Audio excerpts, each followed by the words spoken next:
Assalamu alaikum wa rahmatullah.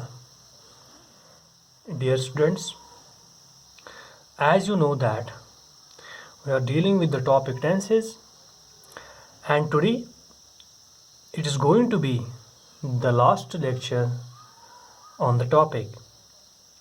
Today we shall deal with future perfect and future perfect continuous. So let's begin. Talking about future perfect, its structure is subject plus shall have or will have plus which form of verb? Come on. I have already told you that in all perfect tenses we use third form of verb. Good. So it is third form of verb plus object. Okay. Now let's take our subjects here. I, we, you, he, she and they. Okay. तो ये हमारी subjects हैं बेटा. तो अब हमें क्या देखना है? अब हमें ये देखना है which one will take shall have and which one will take will have.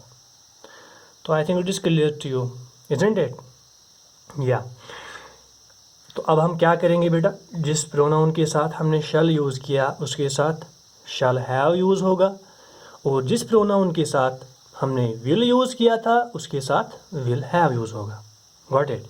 तो as you know that shall is use with first person pronouns whether singular or plural. Okay, that is I and we. So I shall have. Okay, we shall have. तो जो remaining है उन सब के साथ क्या use होगा? will have.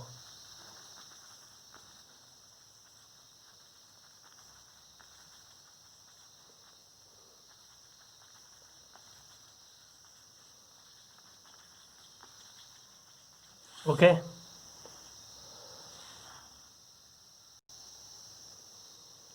For example, the verb is finish. It is finish, finished, finished, finishing. Okay. The third form of finish is finished. I shall have finished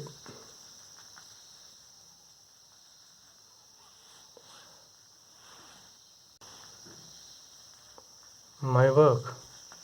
Okay. Accordingly, or we can say I shall have finished working. Okay, whatever you like. Accordingly, we shall have finished. तो my work को cancel ही करेंगे. I shall have finished working. We shall have finished working. You will have finished working. He will have finished working. She will have finished working. They will have finished working. Okay. Now, what do we mean by future perfect?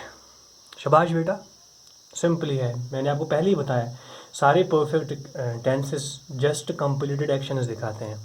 Present perfect दिखाता है वो action जो just complete हुई हो अभी.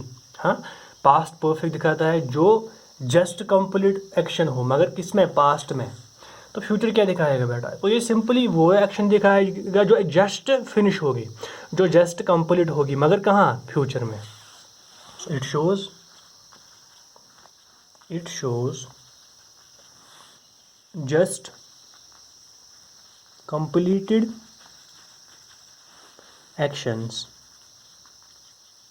in the future. Got it? तो ये वो एक्शंस दिखाएगा जो जस्ट कंप्लीटेड एक्शंस होंगी मगर फ्यूचर में. जैसे हमने यहाँ पे लिखा आई शैल हैव फिनिश्ड वर्किंग. मैंने काम ख़त्म किया होगा. ठीक है. तो ट्रांसलेट क्या होगा बेटा? मैंने काम ख़त्म किया होगा. Now let us create a situation to make it understand you. Okay. The situation is like this. There are two friends, Basit and Akib. Okay, for example, बेटा जो बासित है ही इन्वाइट्स हिज फ्रेंड आकिब, इसको इन्वाइट करता है, क्या करता है, invite करता है, ठीक है, लंच पे फॉर एग्जांपल या डिनर पे, खाने पे। हाँ, तो Basit tells Aqib to come to dinner और लंच। ओके, तो उसे कहता है कि यार आप 1 बजे आना, जस्ट कम 1 PM, लंच पे आना, ठीक है, we shall be waiting for you. हाँ, we shall be waiting for you, आया ना फ्यूचर कंटिन्यूस, हम आपका इंतज़ार कर रहे होंगे, जल्दी आना। हाँ, आगे कहता है अरे यार मैं तो, मसला है ना, मैं आऊँगा, ज़रूर आऊँगा, मगर मैं 1 बजे नहीं आ सकता यार, मुझे थोड़ा सा काम है, मैं 2 बजे आऊँगा, ठीक है। तो बासी कहते अरे यार क्या 2 बजे आओगे, उस टाइम हमने खाना खा लिया होगा, या हम खाना खा चुके होंगे, हम खाना खा चुके होंगे, ठीक है, फिर कोई फ़ायदा ही नहीं है। अब मसला क्या है, अब देखेंगे बेटा, अगर अब आके वहाँ 2 बजे पहुँचेगा, ठीक है, तो उन्होंने 1 बजे स्टार्ट किया होगा, फॉर एग्ज़ाम्पल वो फिनिश करेंगे 1:30 को, जब अब आके वहाँ 2 बजे पहुँचेगा, हाँ, दिमाग से त्राय में छालन, ठीक है, तो वो कहेंगे कि यार आप टाइम पे क्यों नहीं आए, मैंने तो 1 बजे कहा था आने को, आप 2 बजे आ गए, वी हैव जस्ट फिनिश्ड, वो उस टाइम कहेगा फ्यूचर में, आर यू गेटिंग मी, हमने अभी खाना खाया, वी हैव जस्ट फिनिश्ड, हम खाना खा चुके हैं, आर यू गेटिंग मी। तो यही जब हम इसी एक्शन को फ्यूचर में लेते हैं तो हम ये कहेंगे we shall have eaten food, हम खाना खा चुके होंगे। तो एक काम करना, मेहरबानी करके 2 बजे नहीं, तो ज़्यादा से ज़्यादा 1:30 बजे तक आना, we shall wait for you. Okay, this is the situation, are you getting me. Similarly you can create a number of situations. Now what you need to do is that you just need to make a drill on future perfect, ठीक है बेटा। तो translate आप याद रखेंगे, इसमें आता है रहा हूँगा, कंटिन्यूस की बात करेंगे तो फ्यूचर कंटिन्यूस की, ठीक है, वहाँ पे आता है रहा हूँगा, ठीक है, रहे होंगे, पर परफेक्ट में चुका आता है। हाँ, हम खाना खा चुके होंगे, या मैं खाना खा चुका हूँगा या चुकी होंगी, ठीक है, अकॉर्डिंगली। तो for example you will just make a drill on verb play. Okay, तो प्ले पे आप फ्यूचर परफेक्ट बनाएंगे बेटा, ठीक है। Now let's now move to our last tense, that is future perfect continuous. Now let's move to structure. It is subject plus shall have been.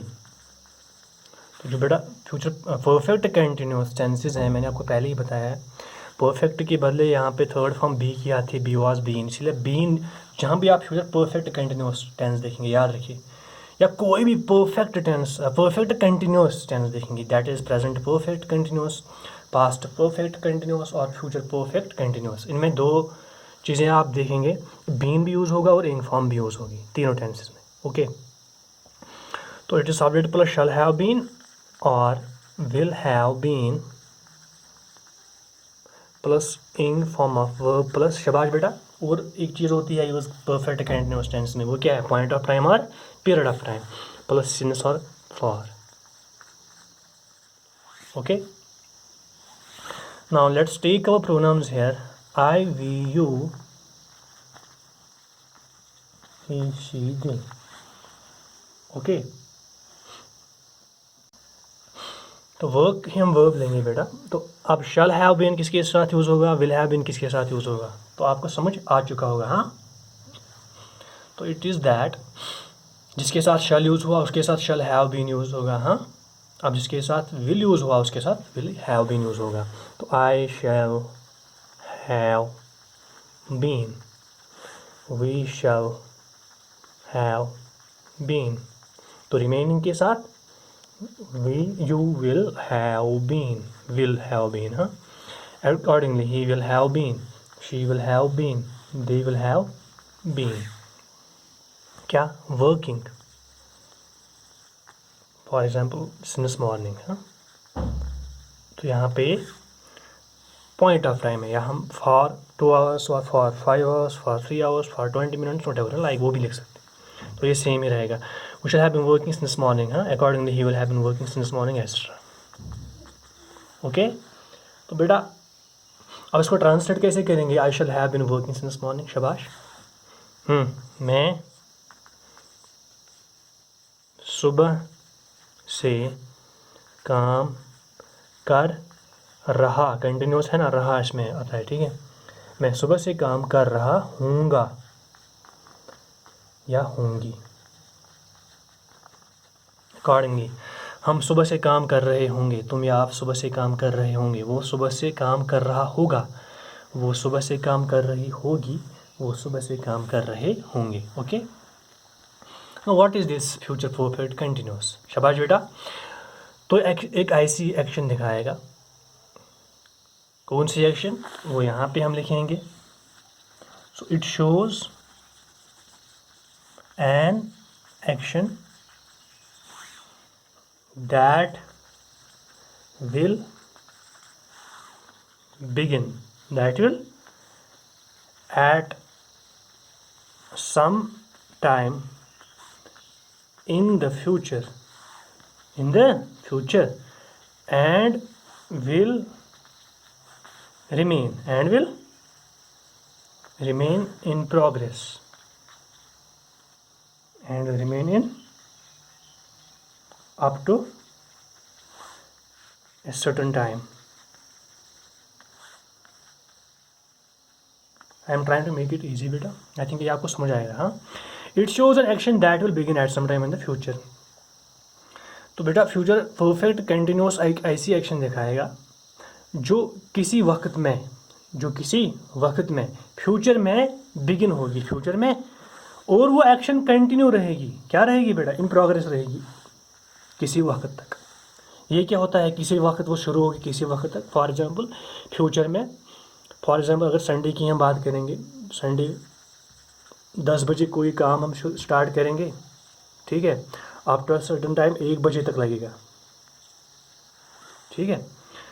तो इसका मतलब ये फ्यूचर में स्टार्ट होगी 10 बजे, तो फिनिश कब होगी बेटा ये एक्शन? 1 बजे। तो वही है, अप टू मतलब it shows an action that will begin at some time, that is 10 in the end will remain in progress up to a certain time, हाँ, that is 1। Okay,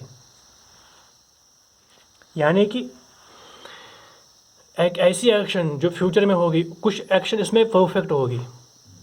are you getting मी बेटा? कशर पे ऐसे कह मकलोम कर, ठीक है, मगर क्या वन इन प्रोग्रेस। मगर एक बात आप याद रखेंगे बेटा, जो ये फ्यूचर परफेक्ट टेंस है ना, अमंग 12 टेंसेस सबसे कम यूसेज इसी की है, फ्यूचर परफेक्ट, क्योंकि ज़्यादातर हम ऐसा नहीं बताते, ठीक है। अब यही एग्जाम्पल लेंगे बेटा। अभी हमने लिया था Abid and Basit. Let's create a situation. तो वही प्ले का हम लेंगे, हाँ बेटा। तो संडे मैच है, क्रिकेट मैच है, ठीक है। तो मैच जो है ये 10 बजे स्टार्ट होगा संडे को। तो फ्यूचर दिखाता है ना, संडे को स्टार्ट होगा फ्यूचर, हाँ। Now Abid is the captain of team, ठीक है बेटा, and Basit is vice captain. Okay, तो अरेंज इन्हीं को करना है ना सब कुछ, हाँ।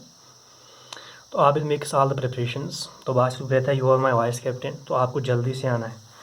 तो संडे आप शार्प 10 बजे से पहले ही आना, हमें और कुछ अरेंज करना है रिगार्डिंग द मैच, हाँ, प्रोसीडिंग्स हमें डिस्कस करनी है।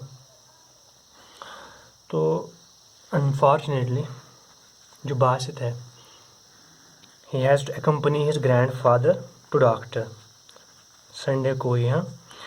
बासित कहता है यार मैं तो आऊँगा, ज़रूर आऊँगा, क्यों नहीं आऊँगा, मगर मुझे ग्रैंड फादर को डॉक्टर के पास लेना है। तो हो सकता है, मुझे लगता है मुझे 1 घंटा 1.5 घंटा वहाँ पे लग सकता है। यार मैं 11 बजे आऊँगा, हाँ, मैं 11 बजे आऊँगा। तो it makes Abid very sad. Abid कहता है चलो यार ठीक है, आप रेलवे ग्राउंड पहुँचना, क्योंकि हमारा यहाँ रेलवे ग्राउंड है, इसीलिए बात कर रहा हूँ। आप रेलवे ग्राउंड पहुँचना, ठीक है,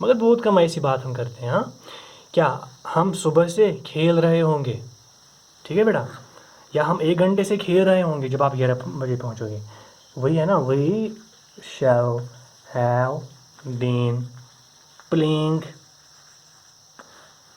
since 10 AM। हम 10 बजे से खेल रहे होंगे बेटा, यहाँ पे फॉर नहीं आएगा, आप कंफ्यूज मत होना सर यहाँ पे तो फॉर आए, यहाँ पे 10 AM लिखा है बेटा, यहाँ लिखा हुआ है 10 AM तो ये पॉइंट ऑफ टाइम क्या 10 बजे पे आसो गिंदन ना कि 10 घंटन, समझ आया ओके। तो हम 10 बजे से खेल रहे होंगे, ठीक है, तो जब आप 11 बजे पहुँचोगे वहाँ पे हम 10 बजे से खेल रहे होंगे, यहाँ हम फॉर भी यूज़ कर सकते हैं, we shall have been playing, since के बदले फॉर 1 आवर, जब आप आओगे तो 1 घंटे से हम खेल रहे होंगे।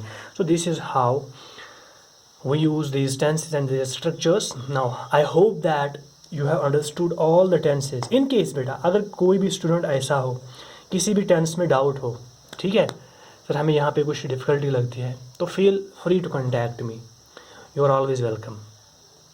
Now there will be a worksheet on tenses, not worksheet, I will call you personally, याद रखिए हर एक स्टूडेंट को मैं कॉल करूँगा और मैं बेटा टेंसेज पे आपको क्वेश्चन पूछूँगा, ठीक है, you will be asked questions on tenses. इंशाल्लाह एक वर्कशीट भी होगा तो उसमें कुछ करेक्शंस करनी होंगी आपको, ठीक है, एडिटिंग करनी होगी, वहाँ पे आपको ध्यान रखना है टेंस कौन सा यूज़ हुआ है, अकॉर्डिंगली आपको करेक्ट करना है, ओके। अब आपको क्या करना है, जितनी आप मेहनत करेंगे ना टेंसेस पे, चाहे वो 10th क्लास ही क्यों ना हो बेटा, क्योंकि आपकी जो राइटिंग स्किल्स है सब डिपेंड हैं किस पे, टेंसेस पे, चाहे आपकी लेटर राइटिंग है, नोट्स राइटिंग है, जो भी आप वहाँ पे कॉन्सेप्चुअल क्वेश्चंस आते हैं, कैरेक्टर स्केचेस आते हैं, थीम्स पूछे जाते हैं, एडिटिंग हो या खुद टेंसेस हो, मॉडल्स हो, जो भी मेन टॉपिक्स हैं, मतलब मैंने पहले ही कहा ये सोल ऑफ इंग्लिश लैंग्वेज है, गेटिंग मी। तो बाकी क्लासेस जो लोअर क्लास उनके लिए भी it is a must topic, you need to mark it up and understand it bit by bit, are you getting me. तो I hope that now you will work hard on these tenses. So inshallah I will see you in the next lecture with a new topic. Till then, take care and fi amanillah.